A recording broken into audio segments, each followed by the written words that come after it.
नमस्कार किसान साथियों, स्वागत है आज की नई वीडियो में। साथियों, वैसे तो इस चैनल के माध्यम से लगातार शाजापुर मंडी के जो रेट हैं वो इसमें बताए जाते हैं और कुछ ना कुछ न्यूज़ की अपडेट दी जाती हैं। लेकिन साथियों, इस वीडियो के माध्यम से आज की वीडियो आपके लिए बहुत ही खास है। और साथियों, अगर आप ये वीडियो मात्र 5 मिनट की वीडियो अगर आप देख लेते हैं तो आपकी आँखें खुल जाएंगी और साथियों आपको सरकार से भरोसा भी उठ जाएगा। मैं बहुत बड़ी ताज़ा रिपोर्ट लेकर आया हूँ। पहले तो लगातार जो बारिश चल रही है उसके प्रकोप से हमारा प्याज है बहुत ज़्यादा बर्बाद हुआ है। जो भी साथियों प्रकृति करेगी वो हमें मंजूर करना होगा। हालांकि साथियों, यहाँ पर खबर है बहुत ही रोचक है और साथियों आपके लिए बहुत ही महत्वपूर्ण है। पिछले वर्ष हमसे एक वादा किया गया था, हम प्याज के किसान हैं तो हमसे एक वादा किया गया था कि आप जल्दी से जल्दी अपना जो रकबा है वो प्याज का बढ़ाइए, आपको अच्छे रेट मिलेंगे 2025 में। साथियों, किसान और जवान इसी बात के लिए तो हैं, आप ऑर्डर दीजिए वो अपना आपको फॉलो करेंगे। लेकिन किसान इतना बेचारा समझदार है, इतना ज़्यादा भोला है, उसने आपके कहने पर प्याज की फसल बढ़ा दी। तो यहाँ पर आपने क्या किया? पिछले वर्ष 2024 की एक रिपोर्ट है, डेटा है मंडियों के, वो निकाल के दिखाते हैं, 2023 के बताते हैं। साथियों, 9 सितंबर 10 सितंबर पूरे सितंबर भर के रेट हैं प्याज के 35 रुपये प्रति किलो के हिसाब से लास्ट में। और साथियों शुरुआत थी 2800 रुपये प्रति किलो के हिसाब से, 28 रुपये प्रति किलो के हिसाब से शुरुआत, बाकी 35 रुपये प्रति किलो के हिसाब से बिका। तो साथियों 3500 रुपये प्रति क्विंटल के हिसाब से अगर बिका है प्याज, तो उसमें मुख्य रूप से इस बार का अगर रेट मिलाकर उससे देख लें तो लगभग आधे से भी कम है। 3500 का आधा होता है 17.5, और 17.5 से भी 5 रुपये आप कम डाउन कर दीजिए तो साथियों 12.5 के इसमें रेट बिक रहे हैं।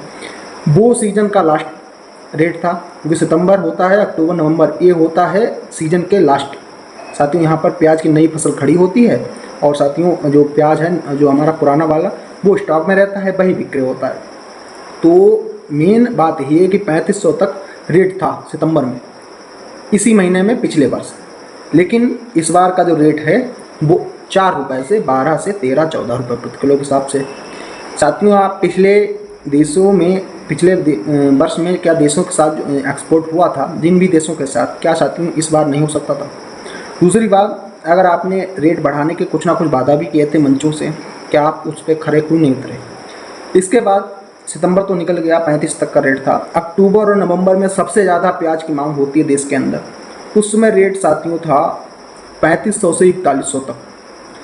ये रेट चला 4200 4300 तक भी छू गया था, 3500 से चला। यानी जो 20 mm से 40 mm का माल है, टूटा पड़ता है, दाग धब्बे वाला माल है, वो साथियों कम में थोड़ा बिका। बाकी जो एक्स्ट्रा साइज का माल था वो 4100 तक गया था। ये साथियों अक्टूबर 2024 की मैं बात कर रहा हूँ, नवंबर 2024 की मैं बात कर रहा हूँ।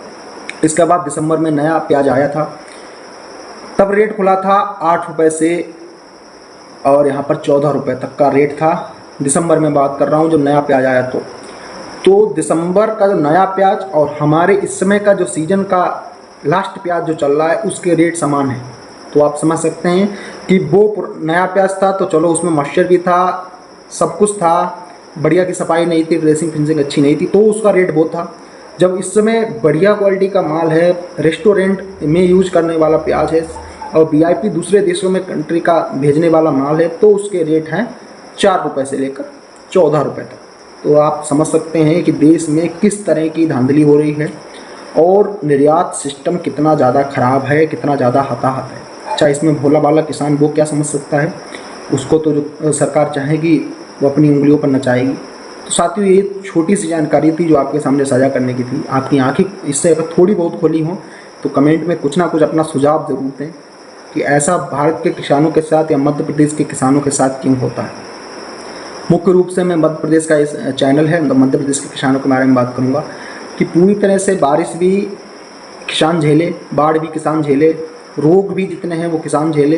बाकी भाव आपके अगर थोड़ी बहुत अगर राजनीति में दम हो तो भाव तो कम से कम अच्छे दिलवा दो, वो भी नहीं दिलवा सकते तो साथियों कुछ ना कुछ मुआवजा दे दो।